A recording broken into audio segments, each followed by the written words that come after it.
Sonic the Hedgehog 2006 is a rather infamous game among Sonic fans and gamers in general. It's often bashed for its bugs, glitchy gameplay, and of course, its story, which is going to be the main focus for this video. Here's the thing about Sonic 06's story. So many things make sense, and so many things don't make sense. The writers clearly understood the characters' personalities and how to make them work with the situation at hand, but there's also a multitude of oddities and weird choices which really throws things off. There is so much potential with this narrative, but only so much of it pays off and makes for a worthy story. Without further ado, let's dive into the story of Sonic 06 and ponder about the many great and frankly dumb ideas put into this narrative.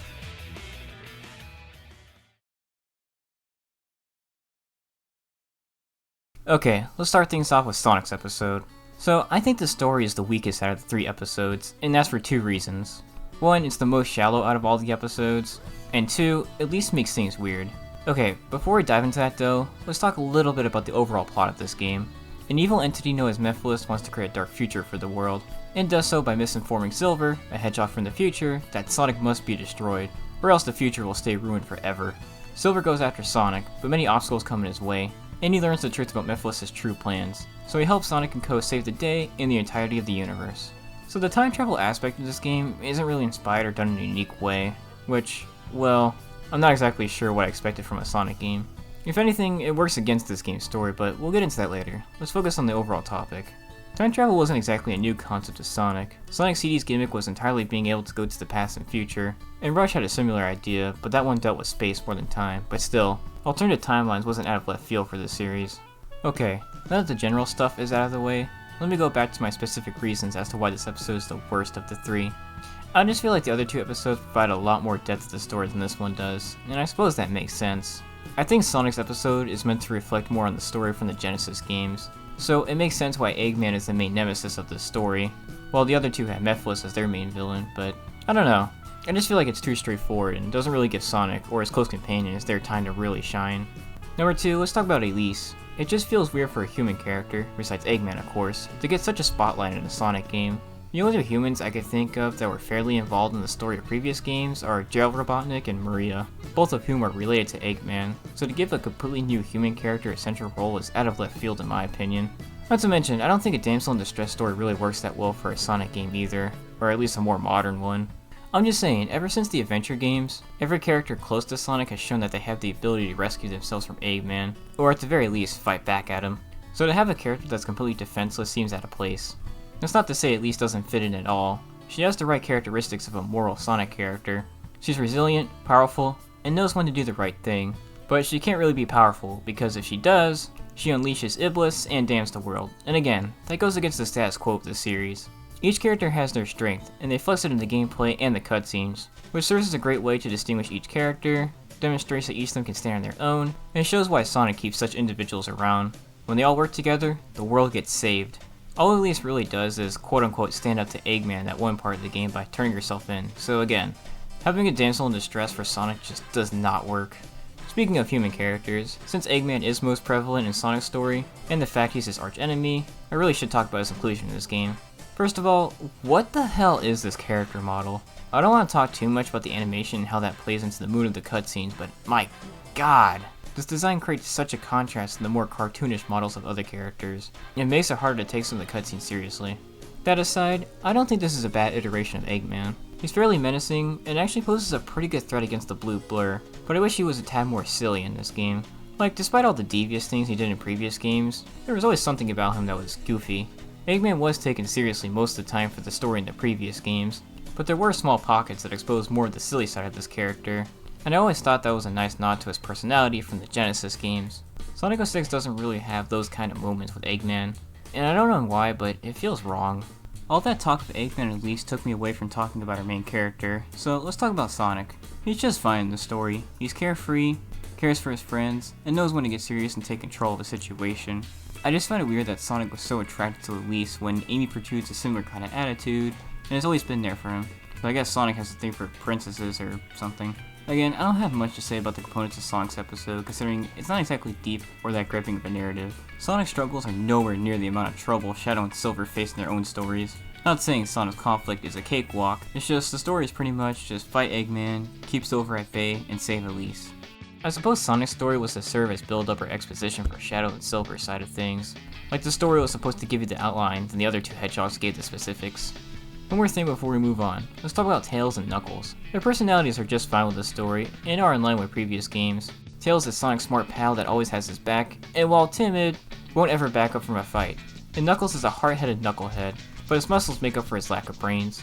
I just wish they were a bit more prevalent in Sonic's episode. Like, they should have been given a moderately sized section where they had to do their own thing in order to help Sonic, but otherwise, I think their execution is just fine.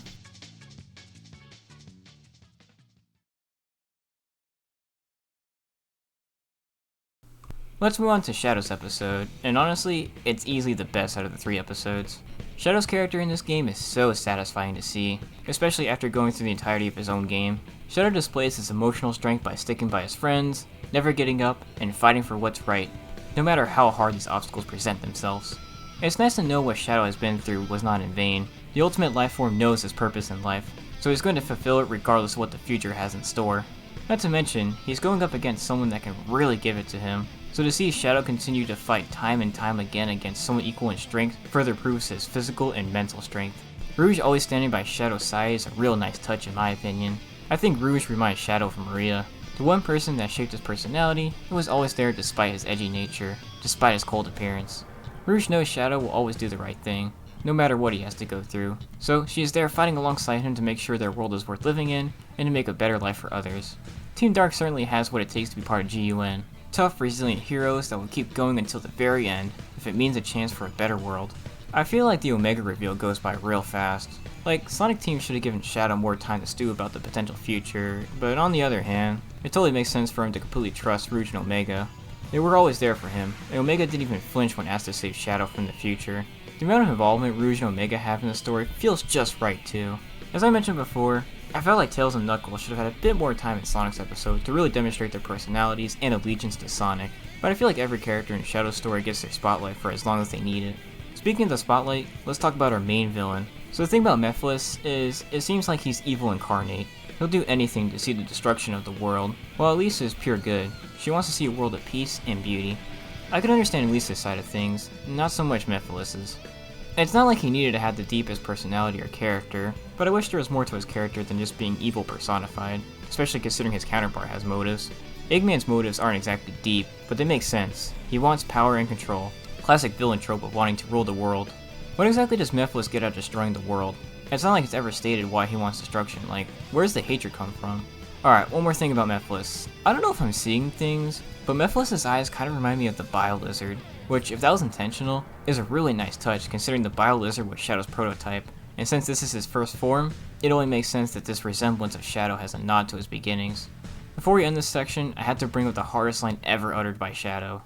If the world chooses to become my enemy, I will fight like I always have. This line is absolute perfection.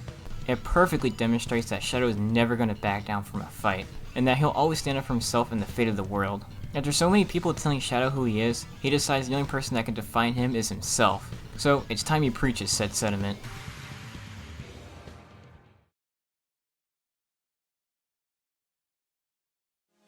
With Shadow out of the way, let's dive into Silver's side of things. So I think Silver is a decent character with decent execution, but there's always so much story to work with when it comes to 06 for him to really shine and be an excellent piece of the narrative. I really wish he came back for another Sonic game, so his character could really be fleshed out and expressed, but alas, no such thing has ever happened. And no, I'm not counting forces. He appears for like 2 seconds, so that's nowhere near the amount of time I want to see dedicated to this character. So let's break down Silver and consider all aspects of his personality. Silver is a good-hearted individual that not only wants to create a better future for himself, but also for the people of the past. He also wants a better world for his buddy too, so I'm sure part of Silver's compassion came from his bond with Blaze. Unfortunately, Silver's also naive. He can't see through Mephiles' lies, and thought he could contain Imbliss within his soul, despite not having any sort of connection to fire. So with all that on the table, does this work with this game's story? Yeah. I mean, everything makes sense about it. Silver's naivety plays into every part of the story in my opinion. It's the reason he was able to nearly destroy Sonic multiple times, but then also failed to finish the job both times. It fuels his anger and compassion. Silver does initially want to get rid of Sonic, but he's not going to destroy something meaningful to get there. Let's talk about Blaze. Her character in this game is confusing. The previous game that had her, Sonic Rush, portrays Blaze as a princess from a parallel universe that tries to be very independent and somewhat of a loner. After all, she solely wanted to stop both Eggmans, but Sonic and his friends show her she doesn't ever have to fight alone. Someone will always have her back no matter what. In 06, she seems cold and secretive, like there's only so much she wants Silver to know, and she even relies on him throughout the game too. Blaze is also sort of an anti-Silver in this game if you think about it. She also wants to get rid of the Iblis trigger, but unlike her companion, she would destroy anything that stood in her way to do so. She wasn't distracted by the beauty of the present, or greeted by a kind heart, so in her mind, it's okay to eliminate something of value if it means more things of value come from it. Getting back to it, if Blaze was like her Sonic Rush personality in 06, I think things could have been a lot better. Blaze going against Sonic and his friends would have been hectic. It makes sense with the story. She wants to get things done by herself, so she's going to be the one to destroy the Iblis trigger. It would also deepen Silver's character too. After he learns Sonic isn't the bad guy, how does he explain to Blaze not to go against him? Now let's talk about Amy. I just think having Amy as part of the Silver story is a bit odd. Like, Sonic, Tails, and Knuckles together represent the classic era of Sonic, you know, the games that started it all. Shadow, Rouge, and Omega represent the Dreamcast era, the games that gave the series a more serious tune to separate itself from the other mascot games of the era Sonic came from, and Silver and Blaze were supposed to represent the new modern era of Sonic, to show fans who was going to be in the future, the kind of content they would expect from Sonic from this point on, and who was going to continue fighting with Sonic by their side. So having a character that made her appearance only 2 years after the blue blur with the new characters feels odd. Not to mention, the main hedgehogs have a female companion by their side for this game, so for Sonic's lady to be Elise instead of Amy, you know, the one that has been with him for a long time, adds on to the confusion of putting Amy here. Why not just have Elise playable? I feel like a section where she can control the Iblis flame in her would have been a decent addition, and certainly would have been a lot more natural. I will give Sonic Team credit, Amy does fit into Silver's story. In my opinion, Amy works best when she's the most compassionate, caring character in the game. It's reflective of how Sonic and his friends all look out for each other, and why they save the world every time. Amy's attitude mixed with the beauty of the present distracts Silver and makes him question his motive. This world is so beautiful compared to the future he grew up in, and the people are so kind and happy. How could there be such an evil in this time that would want to destroy the world? Such things also demonstrate Silver's naivety. He grew up in a place of devastation aware what true evil looks like. Alright, before we end this section, there's something I need to bring up. So, Shadow and Silver going back 10 years in the past serves as a nice way for Silver to finally turn his back against Mephiles now that he knows the truth, and for both to learn more about their enemy. Silver's naivety is so bad that the only way he was going to turn a leaf was to actually see the unfiltered truth, and this event also allows for Silver to see Shadow as a good guy. Not only does Shadow go out of his way to save his totally innocent friend, but he also went to the lengths to show Silver the truth, and fight Mephiles even when such things had already happened. Unfortunately, this entire event has one huge plot hole. So, Shadow captures Mephiles and the Scepter, the Flame of Iblis is put into Lisa's body with the help of Silver, and the two extract the last to safety. Shadow leaves his Scepter, and Silver leaves his Chaos Emerald. So, the game is implying that Shadow and Silver were responsible for Elise being the Iblis trigger, and the reason she has the Chaos Emerald she gives to Sonic early on. Yet, they don't remember this event, and Silver nor Shadow would have been able to do this in the timeline they're from. It's odd. Did they go into a universe that is destined for them to save Elise and cage Mephiles? Or are they the reason for Elise having Iblis, and they did that by going to the past in that one part of the game? It doesn't make sense in any circumstance.